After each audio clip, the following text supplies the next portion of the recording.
একসময়ের স্বচ্ছ পানি পরিণত হয়েছে দূষিত কালো পানিতে। দুর্গন্ধ ছড়িয়ে পড়ছে আশেপাশে। ময়মনসিংহের ভালুকার খিরু ও ত্রিশালের বানান নদীর পানি ব্রহ্মপুত্রে গিয়ে মিশছে।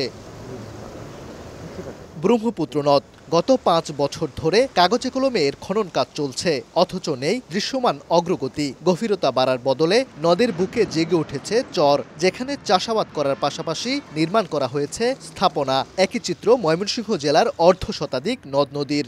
এলাকাবাসী জানান, একসময়ের এই ক্ষীর নদীর পানি ছিল স্বচ্ছ। গৃহস্থালী থেকে শুরু করে কৃষিকাজ সবখানেই ব্যবহার হতো এই নদীর পানি। কিন্তু এখন কারখানার বর্জ্যে দূষিত এই নদীর পানিতে কেবলই রোগ জীবাণু, যা হুমকিতে ফেলেছে জীববৈচিত্র্যকে।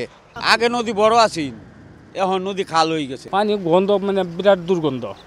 এই পানির মধ্যে আমার কোনো হাফ ব্যাং কুচ্চা কোনো কিছু থাকে না। নতুন নতুন ঘর দিয়া এই নদীর জায়গা দখল করে নিয়েছে। দখল দূষণে বিলীনের পথে বিভাগের অন্য ৩ জেলার নদ নদীও। শেরপুরে ১১টি নদীর মধ্যে মালিঝি, মহারশি, ভোগাই, চেল্লাখালী নদীতে কিছুটা পানি প্রবাহ থাকলেও বাকিগুলো মৃতপ্রায়। জামালপুরে রয়েছে ছোট বড় ১৫টি নদী। সময়ের পরিক্রমায় গতিপথ বদলেছে যমুনা, মরা খালে পরিণত হয়েছে শহর দিয়ে বয়ে যাওয়া পুরাতন ব্রহ্মপুত্র নদ। অনেকটা বিলীনের পথে বাকি নদীগুলোও।